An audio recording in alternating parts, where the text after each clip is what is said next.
Hello dear students, welcome back to the channel hashtag study start 2021। जैसे कि आप जानते हो, हमने स्टार्ट किए हुए हैं BA BSc फिफ्थ सेम के maths groups and rings and second is real analysis. Groups and rings के इस लेक्चर के साथ ही आज हम स्टार्ट करेंगे चैप्टर नंबर 7। ये है होमोमॉर्फिज्म ऑफ रिंग्स। आपको ध्यान हो, चैप्टर नंबर 3 में हमने किया था कि होमोमॉर्फिज्म क्या होता है, लेकिन वहाँ पे हमने होमोमॉर्फिज्म ग्रुप्स की थी। यहाँ पे इस चैप्टर के अंदर हम होमोमॉर्फिज्म रिंग्स की डिस्कस करेंगे। कुछ ज़्यादा डिफरेंस नहीं है, ज़रा सा डिफरेंस आएगा, क्योंकि ग्रुप के अंदर एक ऑपरेशन होता था, रिंग्स के अंदर 2 ऑपरेशन होते हैं। बस इतना सा डिफरेंस आएगा, ज़्यादा डिफिकल्ट नहीं है। अगर आपने थर्ड चैप्टर देख लिया है ना तो ईजिली हो जाएगा। नहीं देखा है आपने तो प्लेलिस्ट का लिंक डिस्क्रिप्शन बॉक्स में है, आप जाके एक बार थर्ड चैप्टर देख लो। अगर आपको 7 करना है तो थर्ड चैप्टर आपको करना ही पड़ेगा, ठीक है। तो यहाँ पे अब हम ये मान के चलेंगे कि आपने थर्ड चैप्टर देखा हुआ है, आपको होमोमॉर्फिज्म का पता है ग्रुप्स के केस में। अब हम स्टार्ट करते हैं होमोमॉर्फिज्म ऑफ रिंग्स। देखो, अब हम कॉन्सेप्ट समझेंगे होमोमॉर्फिज्म ऑफ रिंग्स का, which is analogous to homomorphism in groups, यानी उसके ही अबाउट सिमिलर है जो ग्रुप्स के अंदर था। अब हम बात करते हैं रिंग होमोमॉर्फिज्म की डेफिनेशन की। देखो, जब हमने होमोमॉर्फिज्म ऑफ ग्रुप्स किया था उसमें हम क्या करते थे, एक G1 ग्रुप लिया, एक G2 ग्रुप लिया। इसमें कोई ऑपरेशन होता था, ये हमने डिनोट कर लिया। इसमें कोई ऑपरेशन था, हमने ऐसे डिनोट कर लिया। कोई भी ऑपरेशन हो सकता है, ये आर्बिट्रेरी ऑपरेशंस हैं।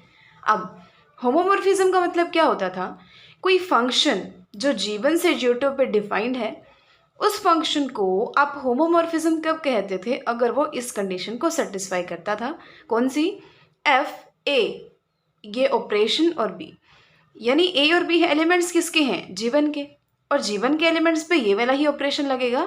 सो f of a operation in G1 and b is equal to, जो आएगा इमेज आएगी वो किससे अंदर से आएगी? G2 के अंदर से, यानी एफ ऑफ ए और एफ ऑफ बी, इनके बीच में कौन सा ऑपरेशन? जो G2 के अंदर।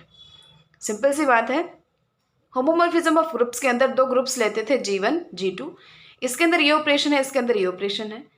होमोमॉर्फिज्म का मतलब क्या है? एक ऐसी mapping which is from G1 to G2 such that f of a operation b equal to f of a second operation f of b. First operation इसका लगेगा, इमेज वाले केस में ऑपरेशन इसका आएगा। बिल्कुल वैसा ही कुछ होमोमॉर्फिज्म ऑफ रिंग्स के अंदर है। उसमें 2 ग्रुप्स होते थे और एक एक ऑपरेशन होते थे, इसमें 2 हैं। रिंग है एडिशन और मल्टीप्लिकेशन के रिस्पेक्ट में, यहाँ पे कोई दूसरी है स्टार और इससे डिनोट कर दिया। 2 ऑपरेशन इसके अलग अलग मान लिए, इसके हमने अलग अलग मान लिए। अब इसमें भी होमोमॉर्फिज्म का मतलब क्या है? ऐसा फंक्शन जो इस आर से आर डैश में हो। अब इसमें सिर्फ एक ही कंडीशन थी, क्योंकि ऑपरेशन भी एक था, इसमें 2 हो जाएंगी। पहले क्या कि f of a plus b equal to f of a star f of b, and f of a into b equal to f of a and ये सिंबल एफ ऑफ बी। बस अप्रॉक्सीमेटली सेम है ना। अब हम definition पे चलते हैं। Definition क्या कहती है? देखो, ये 2 रिंग्स हैं, इस मैपिंग को आप रिंग होमोमॉर्फिज्म कब कहते हो या सिंपली होमोमॉर्फिज्म कब कहते हो? अगर इन 2 प्रॉपर्टीज़ को वो सेटिस्फाई कर जाए, ये वाली और ये वाली, जहाँ ए और बी एलिमेंट्स किसके होंगे? आर के, और एफ ऑफ ए और एफ ऑफ बी ये एलिमेंट्स किसके हो जाएंगे? आर डैश के, ठीक है। We prefer to use the symbols addition and multiplication for binary composition in a ring. ये मैंने आपको पहले भी बताया है, ऑलमोस्ट केसेस में रिंग के अंदर एडिशन और मल्टीप्लीकेशन ही बाइनरी ऑपरेशन लिए जाते हैं, ऑलमोस्ट, सब में नहीं।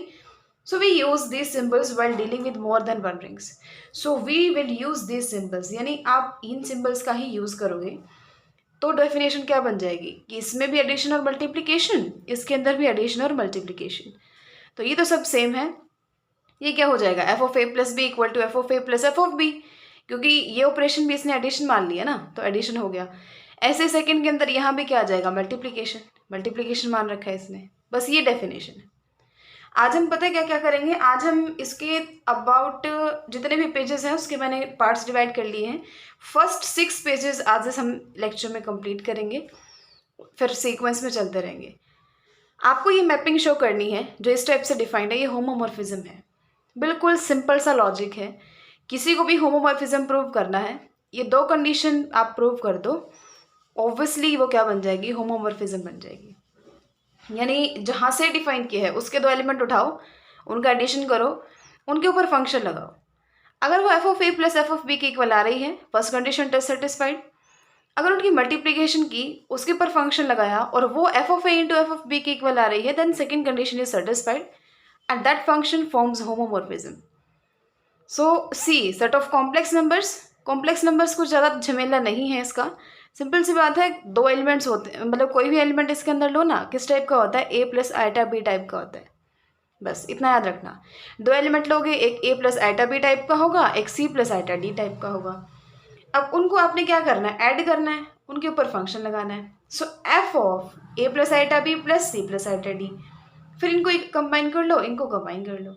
ये क्या हो गया, फंक्शन लगाओ। इसने डिफाइन कैसे कर रखा है, ए प्लस आइटा बी पे लगाओगे तो ए माइनस आइटा बी आना चाहिए, यानी ए तो एज इट इज, यानी ए प्लस सी, प्लस की जगह माइनस आ जाएगा, minus iota b plus d. ये इसको इस टाइप से लिख सकते हो, ये क्या है, f of a plus iota b plus f of c plus iota d. First condition is satisfied. Similarly हम सेकंड में करेंगे, उनकी मल्टीप्लिकेशन की, फंक्शन लगाया। अब इसको इस टाइप से लिख सकते हो, ओपन किया, ये आ गया, इसको खोल के दोबारा फिर हमने ऐसे लिख दिया। यानी अब क्यों किया ऐसा, ताकि हम ए माइनस आइटा बी कॉमन ले सके। कॉमन आ गया, सी माइनस आइटा डी यहाँ बच गया, फैक्टर बन गए ना। अब ये क्या हो गया, f of a plus iota b f of c plus iota d. Simple सी कैलकुलेशन है ये तो उसके बाद हमने इस चीज़ को इसमें कन्वर्ट कर लिया। बस एक चीज़ ध्यान रखना, जहाँ माइनस बी डी था ना, माइनस बी डी, इसको इसने हटा के और इसकी जगह पुट किया है आइटा स्क्वायर बी डी, क्योंकि आपको पता है आइटा स्क्वायर -1 के इक्वल होता है। सो माइनस बी डी लिखो या आइटा स्क्वायर बी डी लिखो, एक ही बात है।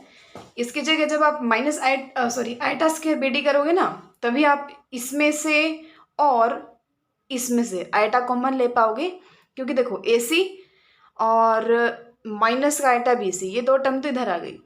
अब इसमें सर इसने आइटा कॉमन ले रखा है, आप सोचोगे कैसे लिया, क्योंकि इसने -1 की जगह यहाँ पे प्लस का आइटा स्क्वायर लिखा है, फिर आइटा कॉमन ले लिया, ए बच गया यहाँ पे, और यहाँ पे क्या आ गया, माइनस का आइटा भी आ गया, क्योंकि बाहर माइनस है। बस एक चीज़ ध्यान रखना जो मैंने आपको बताई, फिर कैलकुलेशन ईजिली हो जाएगी। एफ क्या फॉर्म कर देगा, होमोमॉर्फिज्म फॉर्म कर देगा। अब देखिए, ये कुछ इंपॉर्टेंट चीज़ें हैं जो हमें पता होनी चाहिए।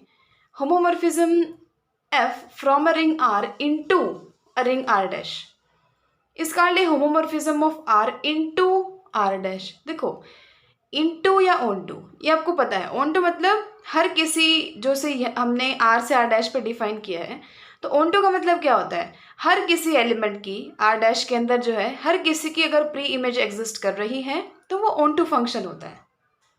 और अगर कोई फंक्शन ऑन टू नहीं है तो वो इनटू है, यानी हर किसी की प्री इमेज एग्जिस्ट नहीं करती। तो उसके लिए भी सेम लॉजिक है, ये दो कंडीशन आपने सेटिस्फाई करानी है। अच्छा, ये चीज़ हमने की थी थर्ड चैप्टर में ही, मैंने आपको बहुत अच्छे से बताया था कि आपने याद भी कैसे करना है। बिल्कुल सेम वही चीज़ें हैं। कोई भी होमोमॉर्फिज्म मोनोमॉर्फिज्म कब होगी, अगर वो 1 1 है। एपीमॉर्फिज्म कब होगी, अगर वो ऑन टू है। आइसो कब होगी, जब 1 1 और ऑन टू दोनों है। एंडोमॉर्फिज्म कब होगी, अगर वो इनटू है। और ऑटोमॉर्फिज्म कब होगी, अगर ये एंडो भी है, if an endomorphism is an isomorphism. Endomorphism is an isomorphism का मतलब क्या होता है, देखो आइसोमॉर्फिज्म में होता है 1 1 एंड ऑन टू बोथ। जो एंडो है ना, उसका मेन मकसद जो यही होता है कि वो जो होमोमॉर्फिज्म है ना, वो खुद से खुद पे डिफाइंड है। तो इसने कहा ऑटोमॉर्फिज्म मतलब आइसोमॉर्फिज्म और एंडोमॉर्फिज्म का कॉम्बिनेशन, मतलब वो होमोमॉर्फिज्म खुद से खुद पे डिफाइंड हो और 1 1 और ऑन टू दोनों हो, तो वो क्या बोले जाता है, उसको ऑटोमॉर्फिज्म बोला जाता है। सेवेंथ और लास्ट इसने कहा, अगर एफ आर से आर डैश में एक होमोमॉर्फिज्म है और जी आर डैश से आर डबल डैश में एक होमोमॉर्फिज्म है, तो आर से आर डबल डैश में अगर आप कोई होमोमॉर्फिज्म कोई फंक्शन डिफाइन करोगे तो वो भी होमोमॉर्फिज्म होगा। आर से आर डैश किया वो होमोमॉर्फिज्म है, आर डैश से आर डबल डैश किया वो भी होमोमॉर्फिज्म है, तो आर से आर डबल डैश वाला भी होमोमॉर्फिज्म होगा। अब हम बात करते हैं थ्योरम की। थ्योरम ने क्या कहा, एफ आपने आर से आर डैश में एक होमोमॉर्फिज्म दे दिया, इसने होमोमॉर्फिज्म दिया है उसको। अब आपको ये बताना है कि f of 0 equal to 0 dash, मतलब जो आर की एडिटिव आइडेंटिटी है उसके ऊपर फंक्शन लगाओगे तो क्या आएगा, आर डैश की जो एडिटिव आइडेंटिटी है वो आएगी। And f of minus a equal to f of a की इक्वल आएगी। यानी इसके अंदर से आपने कोई माइनस ए एलिमेंट लिया, उसके ऊपर फंक्शन लगाया, so that will be equal to minus of f of a. ठीक है, जहाँ पे जीरो और जीरो डैश जीरोज हैं आर और आर डैश की।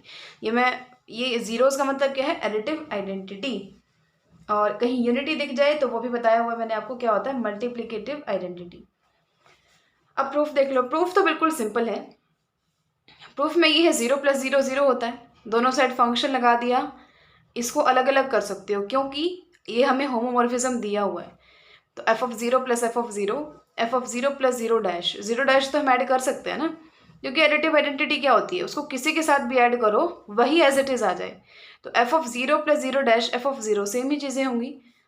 लिखा क्यों है, ताकि हम इसको कैंसिल कर सकें और f of zero is equal to zero dash आ जाए। दूसरे में हमने क्या किया, जैसे यहाँ पे हमने किया था जीरो प्लस जीरो जीरो होता है, वैसे ही ए प्लस माइनस ए भी तो जीरो होता है ना। वही काम यहाँ करो, एफ लगा दो, फिर अलग अलग कर लो। अब एफ ऑफ जीरो आ गया, लेकिन एफ ऑफ जीरो तो ऊपर अभी हमने देखा क्या होता है, जीरो डैश होता है। यानी दो जो एलिमेंट्स हैं उनका सम एडिटिव आइडेंटिटी के इक्वल आ रहा है। इसका मतलब एक जो है वो दूसरे का क्या है, इनवर्स है। यानी एफ ऑफ ए का इनवर्स कौन है, एफ ऑफ माइनस ए। यानी एफ ऑफ ए का इनवर्स कौन है, f of minus a. So f of minus a equal to minus f of a. अब हम बात करते हैं every homomorphic image of a commutative ring is commutative. यानी हम एफ जो है फंक्शन जो है होमोमॉर्फिज्म जो है रिंग से रिंग पे डिफाइन करते हैं।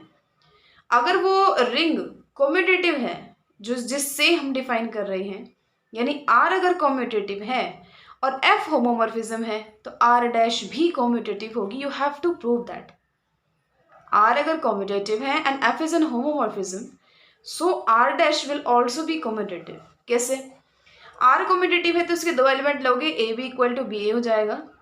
उसके बाद फंक्शन लगा दो f of a b equal to f of b a. Homomorphism है तो अलग अलग कर लो, F of a f of b equal to f of b f of a. बस ये क्या बता रहा है, एफ ऑफ ए और एफ ऑफ बी किसके एलिमेंट है, आर डैश के। क्योंकि एफ ऑफ ए क्या है, ए के ऊपर जब हमने एफ लगाया तो एलिमेंट किसका आएगा, आर डैश का आएगा ना। वैसे एफ ऑफ बी भी आर डैश का है। इनके एलिमेंट को आगे पीछे कैसे भी मल्टीप्लाई कर लो आंसर सेम आ रहा है। So this implies that r dash is a commutative ring.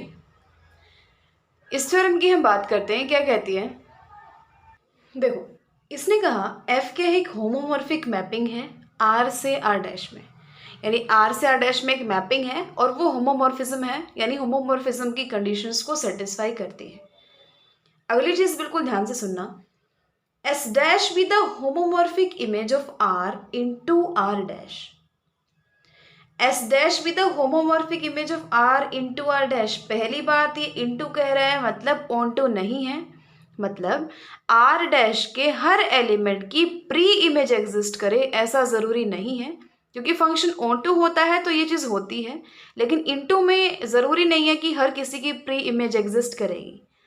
मतलब मान लो इसमें 3 एलिमेंट हैं और इधर 6 हैं, तो 3 की अपनी 3 हैं और बाकी 3 बचे हुए हैं, ऐसा यहाँ हो सकता है इनटू में, जबकि ऑन टू में ऐसा नहीं होता।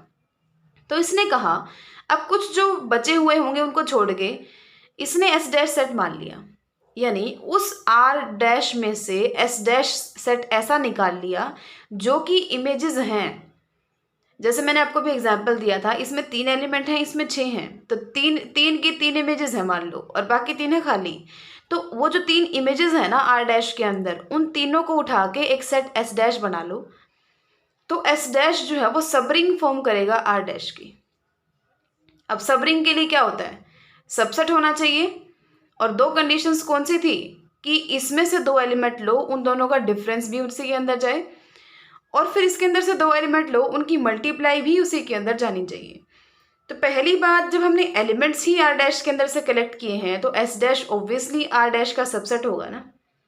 अब इसको सबरिंग प्रूव करने के लिए वी शैल शो दैट, क्या शो करेंगे कि 2 एलिमेंट लेंगे, उनका डिफरेंस भी उसी के अंदर जा रहा है, 2 एलिमेंट लिए उनकी मल्टीप्लीकेशन भी उसी के अंदर जा रही है, तो वो क्या हो जाएगा, सबरिंग। अब ये शो करना तो बिल्कुल ही ईजी है, क्योंकि आपने a dash b dash s dash के 2 एलिमेंट्स लिए, और एस डैश में कैसे एलिमेंट्स हैं जो किसी ना किसी की इमेज है। आर के अंदर ऐसा कोई ना कोई एलिमेंट ज़रूर होगा कि ए डैश उसकी इमेज होगी, और कोई दूसरा एलिमेंट ऐसा ज़रूर होगा जिसकी इमेज बी डैश होगी, क्योंकि एस डैश इमेजेस का ही सेट है। यानी एफ ऑफ ए डैश के इक्वल होगा और किसी बी के लिए एफ ऑफ बी डैश के इक्वल होगा। अब आपको इनका डिफरेंस चाहिए तो a dash minus b dash करो, f of a minus f of b हो गया, this is equal to f of a b. Homomorphism है ना, कंबाइन भी कर सकते हो, ओपन भी कर सकते हो। अब एफ ऑफ ए बी यानी किसी की image A dash minus b dash आ रही है, लेकिन इमेजेस का सेट कौन है, एस डैश। इसका मतलब a dash minus b dash किस में बिलोंग कर गया, एस डैश के अंदर।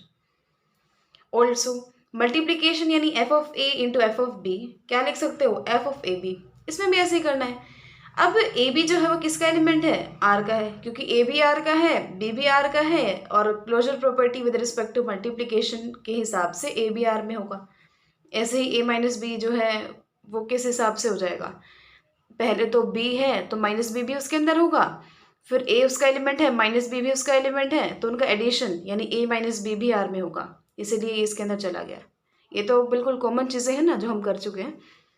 अब यहाँ से क्या पता चला, कोई एलिमेंट एग्जिस्ट करता है जिसकी इमेज है ए डैश बी डैश, लेकिन इमेजेस का तो हमने कलेक्शन बनाया हुआ है एस डैश, तो ए डैश बी डैश किस में चली गई, एस डैश के अंदर।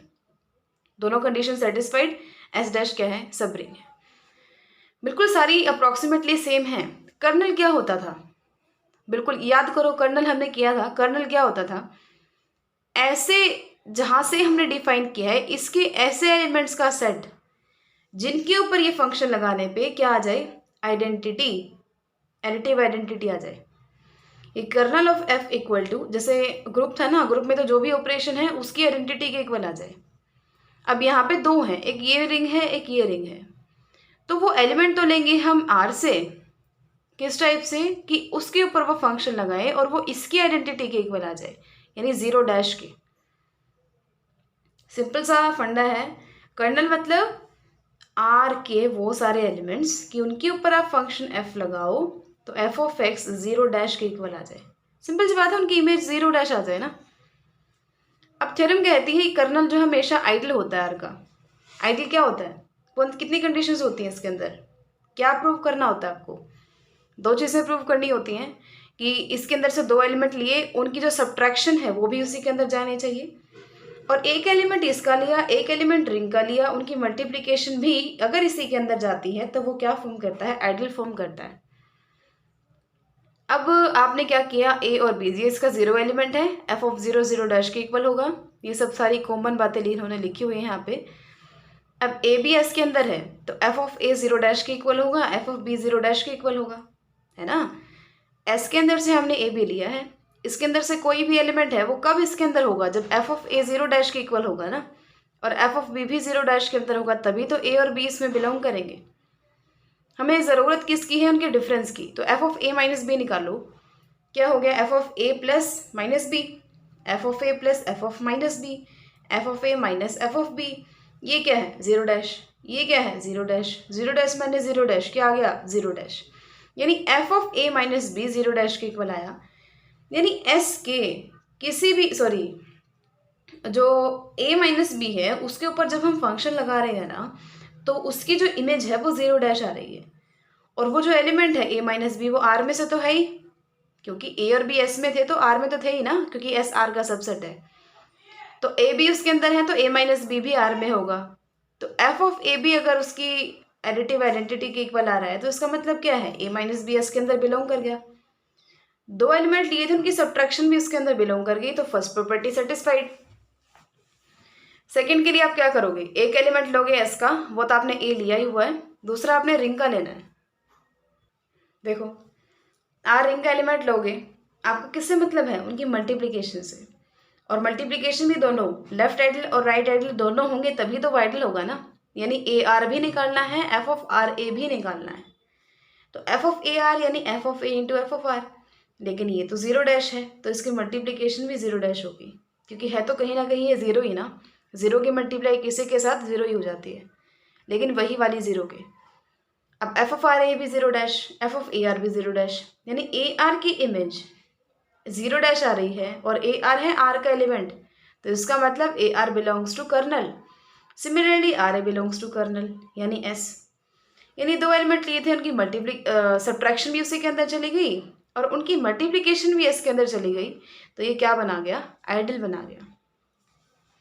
अब अबव थ्योरम को आप इस टाइप से भी स्टेट कर सकते हो कि अगर ये आपने कोई रिंग होमोमॉर्फिज्म मानी है और ये उसका कर्नल है, देन ये सब ग्रुप होगा आर का अंडर एडिशन, क्योंकि मैंने आपको बताया हुआ है इसके कोई दो एलिमेंट लिए कर्नल के, उनका डिफरेंस भी उसी के अंदर चला गया, तो वो सब ग्रुप फॉर्म करता है। यानी वो सब ग्रुप की सारी कंडीशंस को सेटिस्फाई कर जाएगा। अगर उनका डिफरेंस उसके अंदर है ना, तो उसी से आप सारी प्रॉपर्टीज को निकाल सकते हो, वो सब ग्रुप हो जाएगा उस रिंग का जिसका वो कर्नल है। और ए बिलोंग्स टू आई एफ के लिए, यानी एक एलिमेंट इसका दूसरा रिंग का, उनकी मल्टीप्लिकेशन भी उसी के अंदर चली जाएगी। यानी मैं बस वही बात कहना चाहता है, कोई ज़रूरी नहीं है ये, पर पता आपको होना चाहिए। ये वाली थ्योरम कहती है अगर एफ आपने आर से आर डैश पे कोई रिंग होमोमॉर्फिज्म डिफाइन की और एस जो है वो आर का कोई आइडल है, तो f of s f of r का आइडल होगा।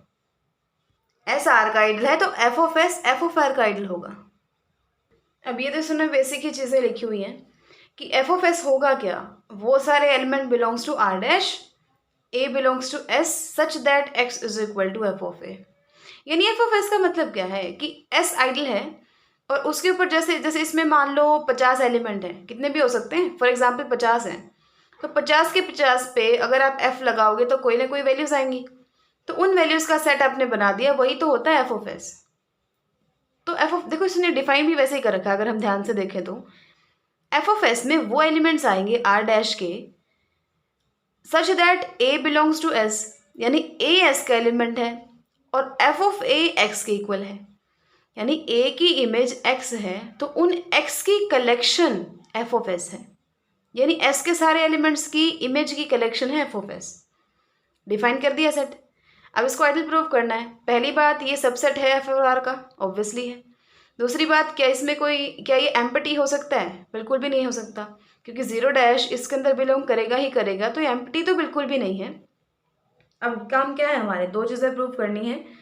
आइडल है यानी दो एलिमेंट है, उनकी सब्ट्रैक्शन भी उसी के अंदर जानी चाहिए, और एक एलिमेंट इसका एक एलिमेंट रिंग का, उनकी मल्टीप्लाई भी इसी के अंदर जानी चाहिए। रिंग का मतलब एफ ऑफ आर का लेना आपको, क्योंकि इसको इसका आइडल प्रूव करना है ना, जिसका उसे आइडल प्रूव करना है, दूसरा एलिमेंट उसी का होता है। रिंग है तो रिंग का, और कोई दूसरा सेट है तो उस सेट का एलिमेंट होता है। अब अपने एफ ऑफ एस से दो एलिमेंट लिए एक्स और वाई। अभी एफ ऑफ एस में है, यानी एस के अंदर कोई ना कोई एलिमेंट एस से ज़रूर होगा कि उसकी इमेज एक्स होगी, और कोई दूसरा एलिमेंट ज़रूर होगा जिसकी इमेज वाई होगी, यानी f of a equal to x and f of b equal to y. अब सब्ट्रैक्ट करोगे तो क्या आएगा, f of a minus f of b. इसको क्या लिख सकते हो, f of a minus b. अब ए और बी एस में है तो उनकी सब्ट्रैक्शन भी किस में चली गई, एस के अंदर। क्यों? क्योंकि एस तो आइडल है। अब ए माइनस बी एस में चली गई, यानी एस के किसी एलिमेंट की इमेज कौन आ रहा है, एक्स माइनस वाई, यानी ये एस के किसी एलिमेंट की इमेज है।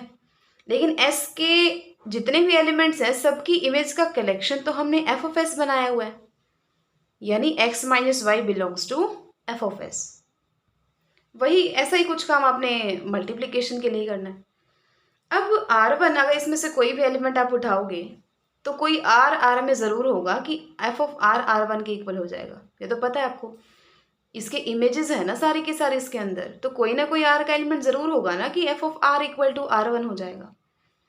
अब आपको आर वन एक्स और एक्स आर वन से मतलब है, यानी एक एलिमेंट किसका, सेट का, और दूसरा एलिमेंट उस रिंग का जिसका हमें उसको आइडल प्रूव करना है। यानी r one f of r का है, एक्स जो है एफ ऑफ एस का है, उनकी मल्टीप्लिकेशन किसके अंदर दिखानी है, एफ ऑफ एस के अंदर। अब उसकी मल्टीप्लिकेशन उसके अंदर कब जाएगी, जब उसमें इस टाइप के एलिमेंट होंगे जैसे कि इसके अंदर है, यानी वो किसी न किसी एलिमेंट की इमेज होगा, और ये भी एस के किसी न किसी एलिमेंट की अगर इमेज हो जाता है तो वो बिलोंग कर जाएगा इसके अंदर।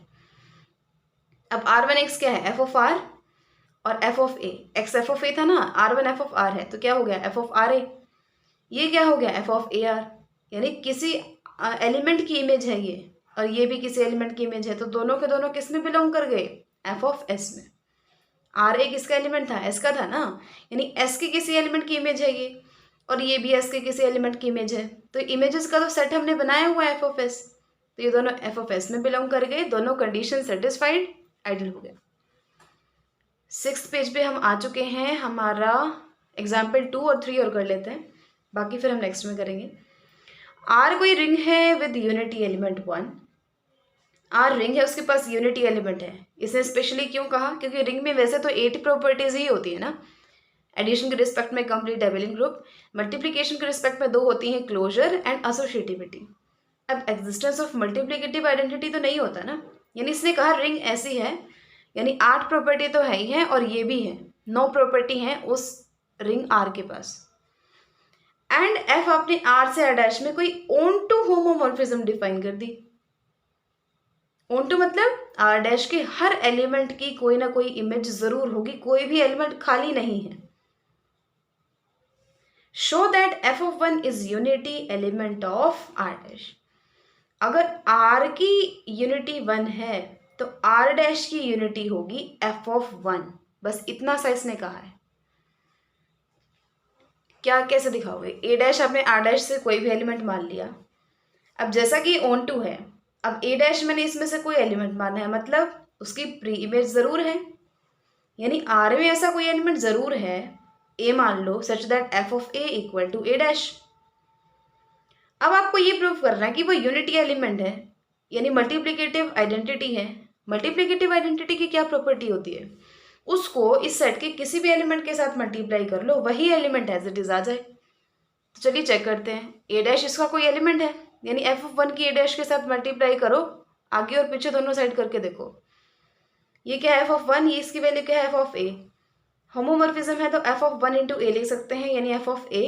एफ ऑफ ए क्या है ए डैश, वापस से ए डैश आ गया, ऐसे यहाँ भी ए डैश आ जाएगा, वही एलिमेंट एज इट इज आ रहा है, तो obviously this is unity element of r dash. बात करते हैं इस लेक्चर के लास्ट एग्जाम्पल की। Show that this mapping which is defined by this is not a ring homomorphism. Homomorphism नहीं है, 2 प्रॉपर्टी होती है, नहीं है मतलब किसी एक को सेटिस्फाई नहीं करती। देखते हैं किसको नहीं करती। इसमें से कोई 2 एलिमेंट ले लो z से, x और y। फंक्शन इस टाइप से डिफाइंड है, मतलब क्या है, f of x equal to x plus x by 5 होगा और f of y equal to y by 5 होगा। अब पहली क्या कहती है, एफ ऑफ एक्स वाई, देखो एडिशन एडिशन, मल्टीप्लीकेशन मल्टीप्लीकेशन, यानी वो 2 प्रॉपर्टीज कौन कौन सी होती है, ये वाली ना, f of a plus b equal to f of a plus f of b, and f of a b equal to f of a into f of b. F of x plus y निकाल लो, ये हो जाएगा, यानी f of x plus f of y के equal आ गया। लेकिन जैसे ही आप सेकेंड वाली निकालोगे ना, एफ ऑफ एक्स वाई क्या होगा, एक्स वाई बाई 5, क्योंकि फंक्शन इसी टाइप से डिफाइन कर रखा है ना, कोई भी यहाँ पे जो एलिमेंट है उस पर एफ लगाओगे, मतलब उसके डिवाइड में 5 कर दो, यानी f of x y equal to x y by 5। लेकिन f of x into f of y क्या है, एफ ऑफ एक्स था x by 5, f of y क्या था वाई बाई 5, यानी क्या हो गया एक्स वाई बाई 25।